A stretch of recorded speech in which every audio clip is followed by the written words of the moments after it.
The TBF Avenger lurches violently to the right. Ensign Bert Earnest grips the control stick with both hands, but the aircraft refuses to respond. Blood spatters across the instrument panel. Behind him, Radioman Third Class Harry Ferrier slumps in his seat, a 20-millimeter shell fragment buried in his skull. Further back, in the cramped turret, Seaman First Class J. Manning has stopped firing.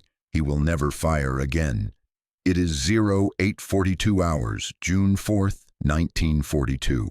40 miles north of Midway Atoll, over the endless Pacific, a 25-year-old pilot with barely 200 flight hours is trying to fly a dying aircraft home. The hydraulics are gone. The elevator controls are shot away. One landing gear wheel won't extend. The compass spins uselessly, and somewhere behind him, 24 Japanese Zero fighters have just slaughtered 5 of his squadron mates. Earnest pulls back on the throttle, feeling the Avenger shudder as airspeed bleeds away. Without elevator control, he must fly the beast using trim tabs alone, adjusting tiny metal flaps that were never designed to keep a 10,000-pound aircraft in the air. One wrong move, and the Avenger will tumble into the sea, taking its secrets with it. Because this isn't just any torpedo bomber. This is aircraft 8T1, Bureau number 00380, the very first TBF-1 Avenger off Grumman's production line. The Japanese have never seen one before. Neither has most of the American military. It flew its maiden combat mission 90 minutes ago. Now it's coming home as a flying wreck, riddled with more holes than anyone will be able to count. What Earnest doesn't know, what he cannot possibly know as he coaxes his crippled bomber toward a speck of coral and sand, is that every other pilot in his 6-plane detachment is already dead. Lieutenant Langdon Fieberling, the commander, shot down in flames. Ensign Ira Brannan's Avenger exploded midair. Victor Lewis, Charles Brannan, Darrell Woodside, all gone.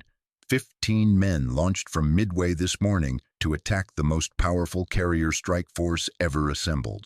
Only 3 will return.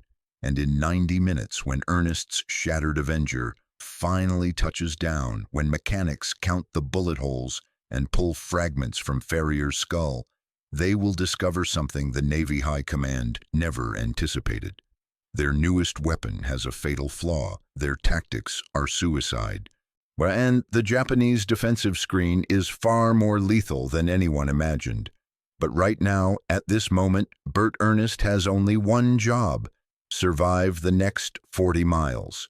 6 months earlier, on December 7th, 1941, Japanese carrier aircraft had demolished Pearl Harbor using a weapon the U.S. Navy desperately lacked, a modern torpedo bomber, while American Douglas TBD Devastators lumbered through the sky at 115 miles per hour with temperamental Mark 13 torpedoes that rarely worked.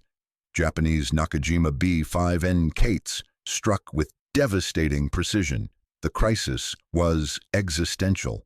America's entire Pacific strategy depended on projecting naval air power across vast ocean distances. Without an effective torpedo bomber, carriers couldn't sink enemy battleships. Without carriers, the United States couldn't reach Japan. And without reaching Japan, the war was lost before it began. The Navy's Bureau of Aeronautics had recognized the problem years earlier. In April 1940, they'd issued a contract to Grumman Aircraft Engineering Corporation of Bethpage, New York, for a revolutionary new torpedo bomber.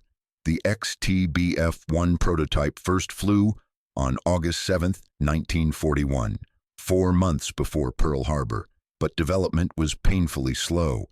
The aircraft was large, complex, and packed with innovations: a powered gun turret, folding wings, internal torpedo bay, and enough armor to survive. Well, that remained to be seen. By late May 1942, the first production models were finally rolling off Grumman's assembly line. The Navy christened it the Avenger and immediately rushed it to the Pacific. There was just one problem. Nobody knew if it would work in combat. So the plane was so new that pilots had barely trained on it. Tactics were improvised. Maintenance crews had never seen one. And the torpedo problems, the Mark 13's tendency to run too deep or fail to detonate, remained unsolved. Meanwhile, Japanese Admiral Isoroku Yamamoto was planning the knockout blow. After Pearl Harbor's success, he believed one more decisive victory would force America to negotiate peace. He chose Midway Atoll, a tiny strategic outpost halfway between Hawaii and Japan. If he could lure out the remaining American carriers and destroy them, the war would effectively be over. Intelligence officers at Pearl Harbor, led by Commander Joseph Rochefort's codebreakers, saw it coming. They'd partially broken Japanese naval codes and determined that AF, the target mentioned repeatedly in intercepted messages, was Midway. Admiral Chester Nimitz bet everything on that intelligence. He positioned 3 American carriers northeast of Midway and reinforced the atoll with every available aircraft, including 6 brand-new TBF Avengers from Torpedo Squadron 8. Lieutenant Langdon Fieberling, a 34-year-old reservist, received orders to lead a detachment of 6 Avengers and 6 pilots to Midway. They arrived on June 1st. The aircraft were so fresh that propeller guards were still attached, and acceptance markings showed they'd been delivered mere days earlier. Fieberling's pilots included Ensign Bert Earnest, a Virginia Military Institute graduate with a quiet demeanor and precisely 0 combat experience. On the morning of June 4th, radar operators on Midway detected the incoming Japanese strike at 0530 hours.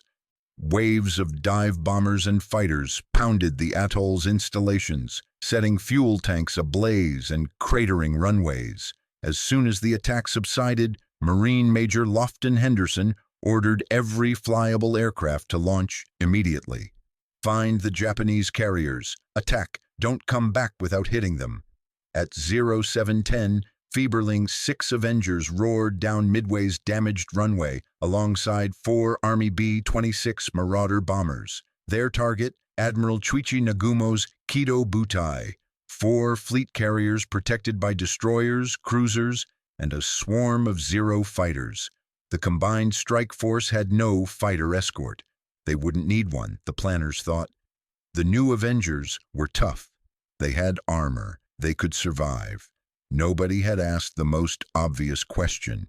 Survive what, exactly?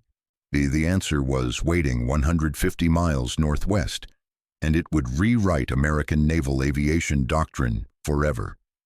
Albert Kyle Bert Earnest never planned to be a hero. Born in Richmond, Virginia on April 1, 1917, he grew up in a world where military service was duty, not destiny. His father had served with the Light Infantry Blues, a local guard unit, but Bert's path led to Virginia Military Institute, an engineering school that happened to produce soldiers. He was unremarkable in the way that would later save his life. Methodical, quiet, and precise. Classmates remembered him as competent but never flashy. His 1938 VMI yearbook shows a serious young man in uniform, eyes forward, expression neutral. Nothing suggested he'd one day face an entire Japanese carrier fleet with a broken airplane and a dying crew. So after graduation, Earnest took a civilian engineering job. The war in Europe seemed distant, but in early 1941, as Nazi Germany conquered continent after continent, he made a choice that surprised no one. He resigned his Army Reserve commission and joined the U.S. Navy Air Corps. The Navy needed pilots. Earnest needed purpose. Flight training was grueling. The Navy washed out 2/3 of candidates. Earnest passed barely. Instructors noted his steady hands and unusual calm under pressure, but his aerobatic scores were mediocre. He wasn't a natural stick-and-rudder man. He was an engineer who happened to fly. In December 1941, Pearl Harbor changed everything. Earnest received his wings as an ensign and immediate orders to report to Torpedo Squadron 8. The squadron was brand new, formed to fly the Navy's newest carrier, a USS Hornet. They'd receive the revolutionary TBF Avenger torpedo bomber when it was ready. It wasn't ready. For 6 months, VT-8 trained on obsolete TBD Devastators while Grumman frantically completed the Avenger. Then, in late May, a teletype arrived at Norfolk. 6 pilots needed immediately for detached duty with new TBF-1s. Destination classified. Departure immediate. Ensign Earnest boarded a transport with 5 other VT-8 pilots. Lieutenant Fieberling, the detachment commander, Ensign Oswald Gainier, Ensign Victor Lewis, Ensign Darrell Woodside, and Ensign Charles Brannan. They flew across the country to California, where 6 gleaming Avengers waited, so new that Grumman representatives were still explaining the controls. Earnest climbed into cockpit 8T1 for the first time on May 28th. The Avenger was massive compared to the Devastator, 54 feet long, 16 feet high, wings folding upward like a gull's. It carried a crew of 3, pilot, radio man/bombardier, and turret gunner. The belly bomb bay held either a single 2,000-pound Mark 13 torpedo or 4 500-pound bombs. Powered by a Wright R-2600 Cyclone radial engine, producing 1,700 horsepower, it could reach 278 miles per hour, but felt like flying a truck. They departed California immediately, island hopping toward Midway. Earnest logged his first Avenger combat training flight while crossing the Pacific. Simulated torpedo runs against Navy destroyers. He managed 3 practice drops. Then they landed at Midway on June 1st. 3 days later, at 0710 on June 4th, he climbed into 8T1 for his 4th Avenger flight ever and his first combat mission.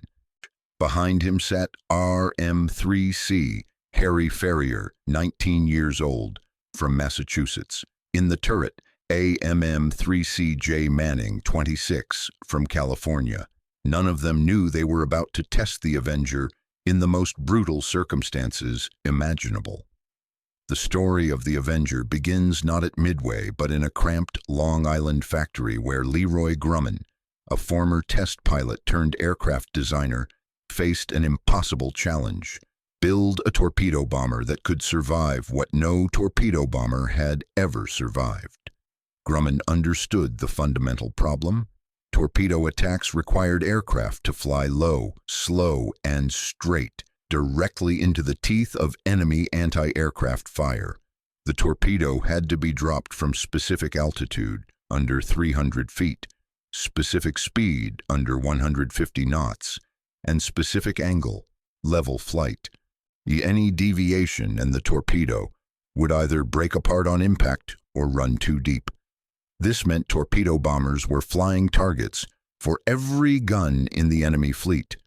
The Navy's requirements seemed contradictory. The aircraft must carry a 2,000-pound torpedo, operate from aircraft carriers, survive heavy damage, and somehow protect its crew. Previous designs had failed by choosing one priority over others. Grumman chose all of them. His engineers surrounded the pilot with armor plating. They installed self-sealing fuel tanks that could absorb bullets without exploding. The wings folded hydraulically, a Grumman innovation, allowing carriers to pack more aircraft below deck. Most revolutionary was the powered dorsal turret with a .50 caliber machine gun, giving the bomber defensive firepower while maintaining streamlined fuselage. But there was a problem nobody anticipated: control system vulnerability. To keep the aircraft light enough for carrier operations, Grumman routed critical hydraulic lines through unarmored sections of the fuselage. The elevator control cables ran externally along the tail section. In testing, engineers had fired bullets at static aircraft on the ground. They'd tested armor penetration, fuel tank sealing, and engine survivability. What they hadn't tested, couldn't test until combat, was what happened when a swarm of agile fighters attacked from multiple angles simultaneously while the bomber maneuvered violently. When Lieutenant Fieberling's detachment arrived at Midway on June 1st, Marine ground crews had never seen a TBF-1. The aircraft was so new that maintenance manuals hadn't arrived. One mechanic later recalled, "We just stared at it. Looked like a pregnant turkey." The pilots weren't much better prepared. Earnest had logged 7 hours total in the Avenger, barely enough to know where the controls were. The aircraft had quirks, heavy on the rudder pedals, sluggish in turns, and notoriously difficult to land on carriers. But it felt solid. The armor was visible. The power was real. When you advanced the throttle, the right cyclone roared like controlled thunder. On June 3rd, Fieberling gathered his pilots for briefing. They'd reviewed torpedo tactics: approach at 200 feet, slow to 110 knots, release at 500 yards from target, then turn hard and get out. Ferrier, the radio man, would operate the bombardier controls. Manning, the turret gunner, would suppress anti-aircraft fire. Simple. Except nobody mentioned the Zeros. Nobody explained that Japanese fighter pilots trained specifically to intercept torpedo bombers. Nobody told them that previous torpedo attacks at Coral Sea had been slaughtered with squadron losses exceeding 75%. And nobody, absolutely nobody, warned them what would happen when elevator controls were shot away at 200 feet over open water. They would learn that tomorrow morning at 0710 hours, in blood.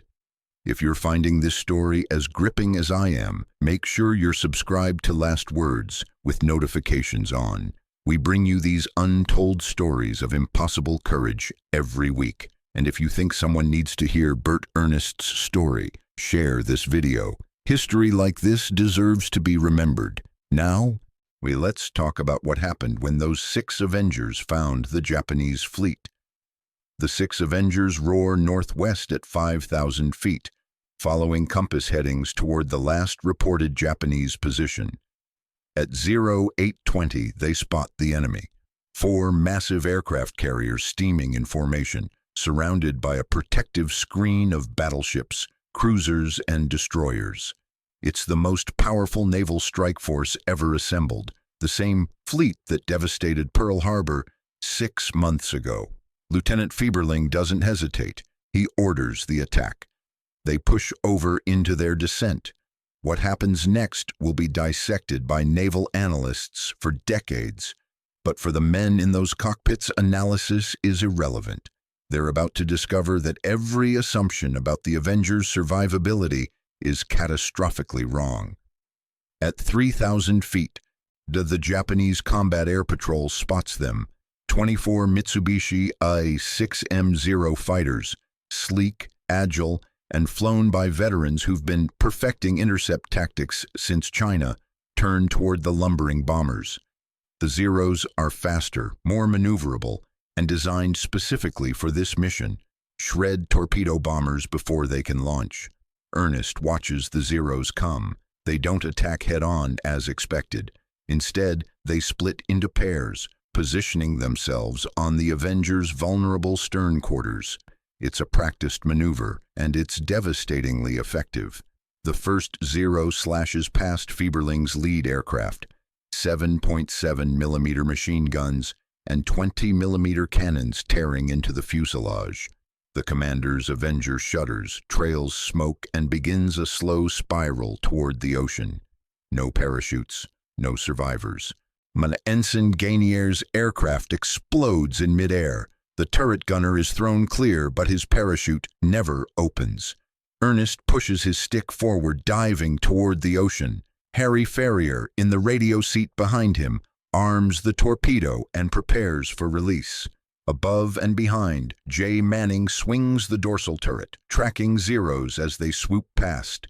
The .50 caliber gun hammers away in short bursts, but the Zeros are too fast, too many. A Zero slides onto Earnest's tail.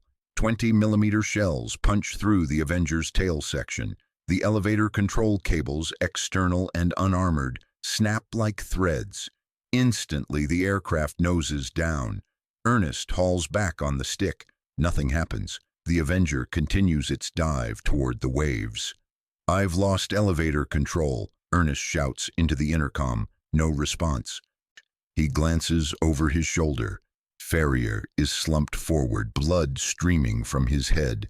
A shell fragment has penetrated his skull.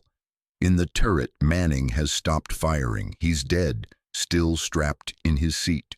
Earnest is alone at 800 feet with a dying aircraft and a target dead ahead. The Japanese cruiser Nagara fills his windscreen. Anti-aircraft guns erupt. 40mm Bofors, 25mm machine cannons, 13mm heavy machine guns, all converging on the lone Avenger that refuses to die. Without elevator controls, Earnest does something unprecedented. He flies the Avenger using only the trim tabs. Trim tabs are tiny adjustable surfaces on the elevators designed for minor adjustments. They were never intended to control pitch. But Earnest is an engineer. He understands physics. If he adjusts the tabs far enough, changes power settings, and uses rudder to compensate, he can, maybe, keep the aircraft level. It works. Barely. The Avenger levels out at 200 feet, still racing toward the Japanese fleet at 180 knots.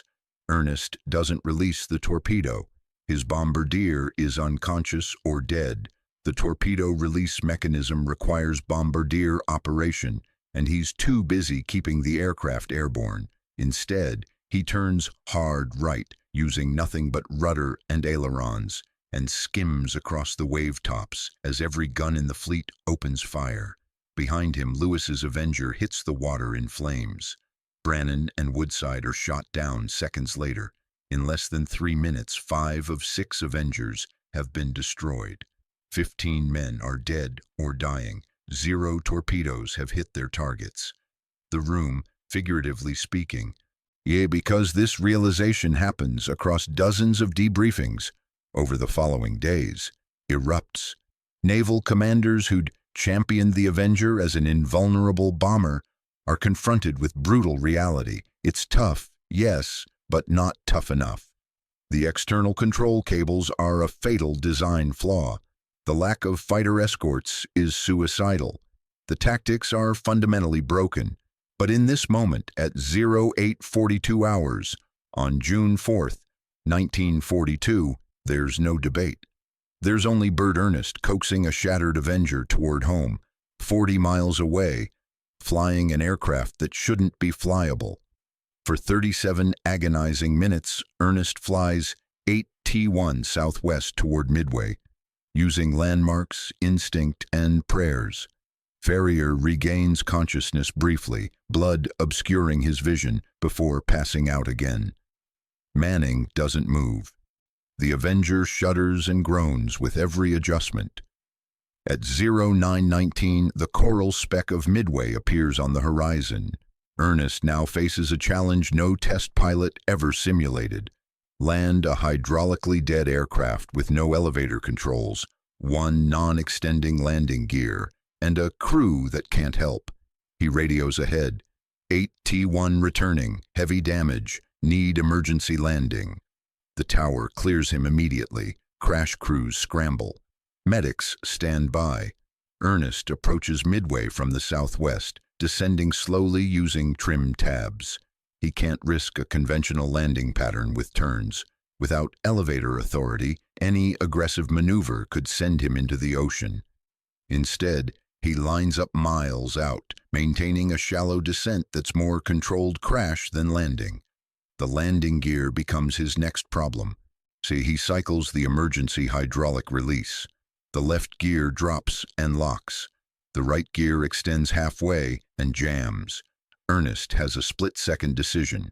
Attempt landing on 1 gear or belly the aircraft, and kill everyone aboard when the torpedo, still in the bomb bay, detonates on impact. He chooses the gear. At 100 feet, he chops power. The Avenger sinks toward the runway. At 50 feet, he adjusts trim full nose up. The aircraft flares, barely. The left wheel touches first. The Avenger skids right as the damaged right gear collapses. The propeller blades chew into coral, flinging debris. The aircraft spins 90 degrees and stops, smoking but intact. Crash crews reach them in seconds. Medics pull Farrier from the radio compartment, alive, barely.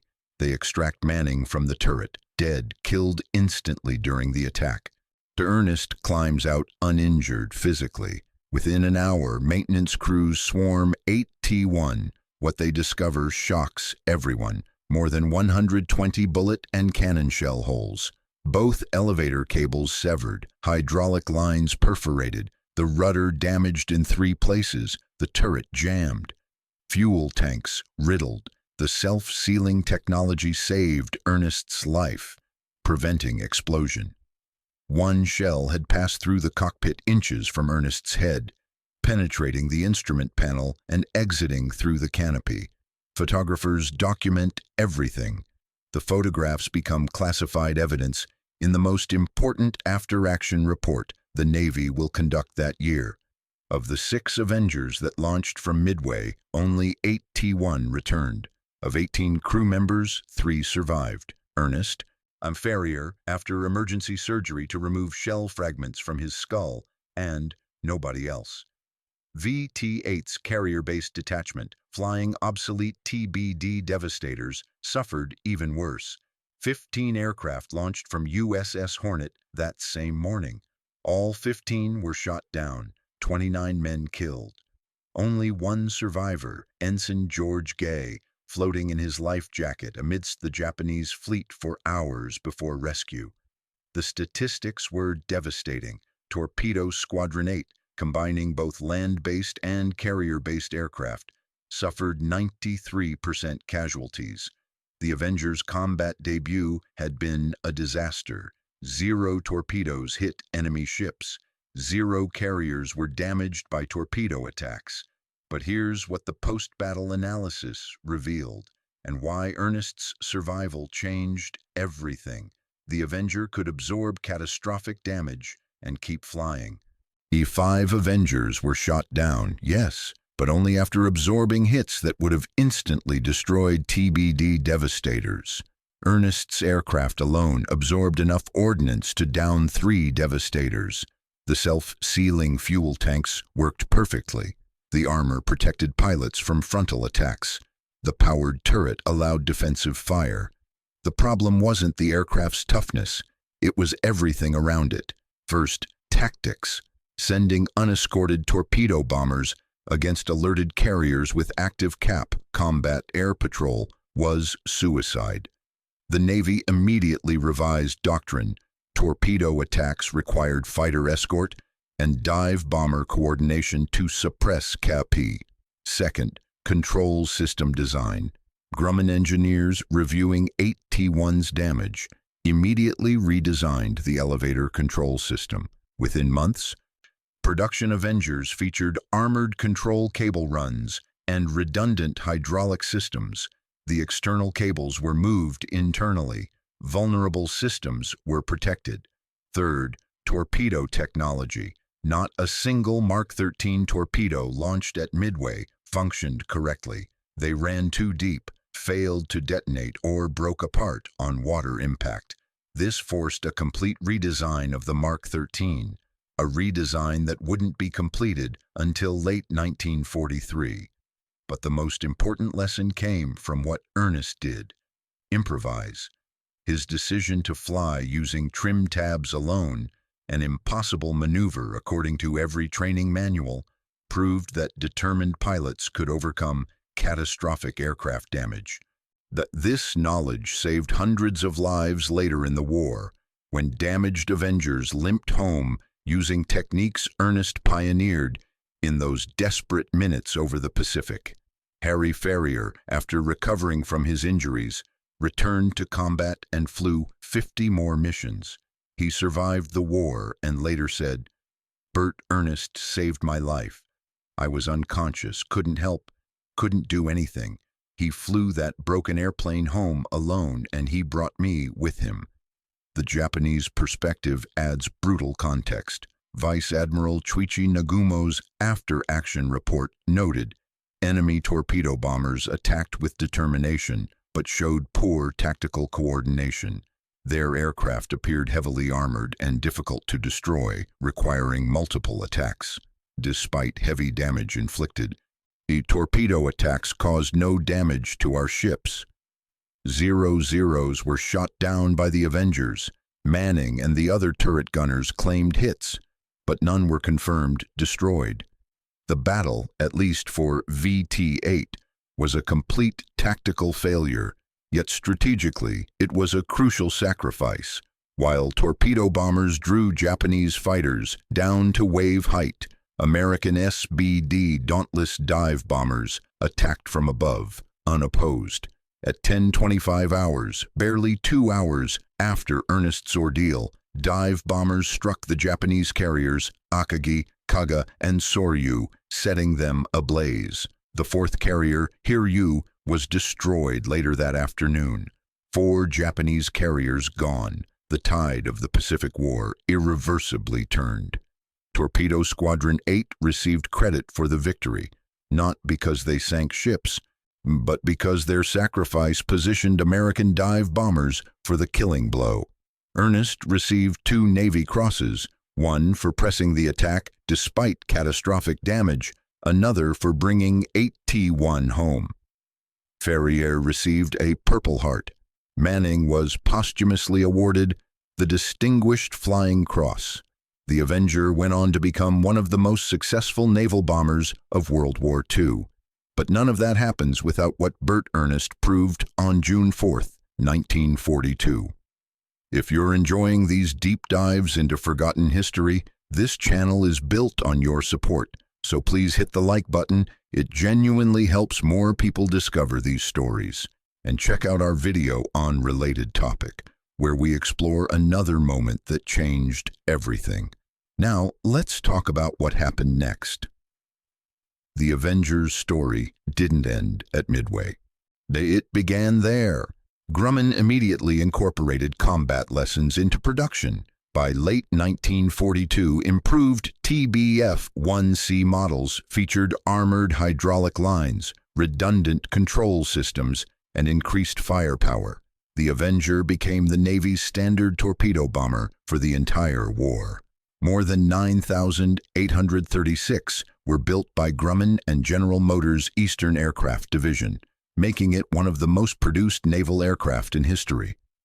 Avengers sank the Japanese super battleship Yamato in April 1945, 98 Avengers in a massive coordinated strike that the Yamato's crew described as an ocean falling from the sky.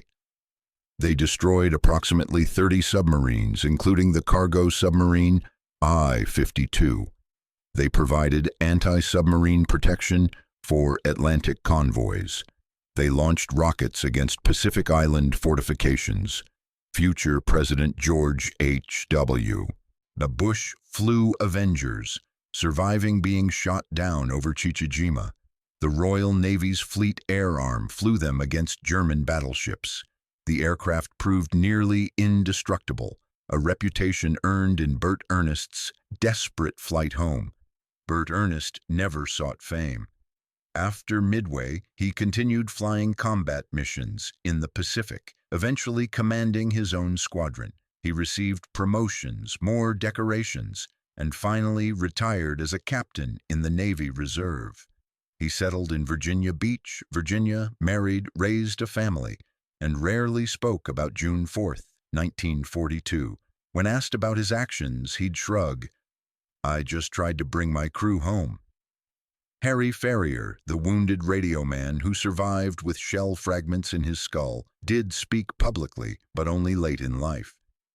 In 2010, at age 86, and he told an interviewer, "People call us heroes, but we didn't feel like heroes. We were just kids doing a job. The real heroes were the guys who didn't come home. Manning, Fieberling, all of them. Bert brought me back when I couldn't help myself. That's heroism." Ferrier passed away on May 2, 2016, at age 92, the last surviving member of VT-8's Midway detachment.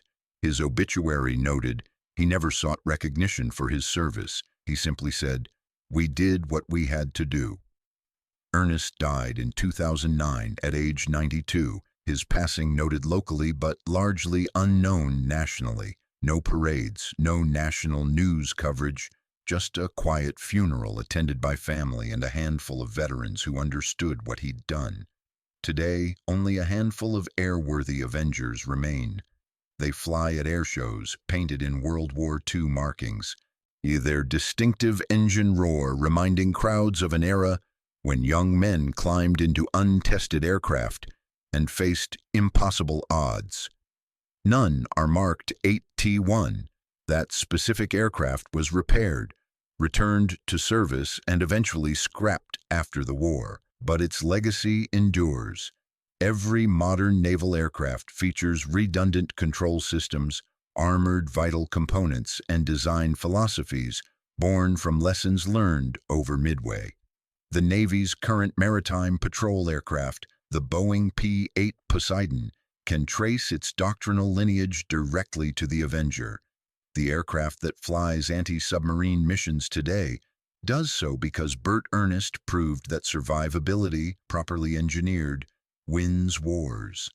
In 2001, retired Captain Albert Bert Earnest sat in his Virginia Beach home, surrounded by photographs and faded newspapers. A reporter asked him about the Avenger's place in history. Earnest looked at a photo of 8T1, riddled with holes, smoke blackened, turret shattered. "It was a good airplane," he said quietly. "It brought me home." And because it did, thousands of other pilots came home too. The moral lesson writes itself. Sometimes heroism isn't about grand gestures or impossible victories. Sometimes it's about doing the next right thing. Adjusting trim tabs, maintaining heading, refusing to quit when everything tells you to give up. Bert Earnest didn't shoot down 7 Zeros or sink a carrier. He simply flew a broken airplane home, one agonizing minute at a time. That's enough. That's everything.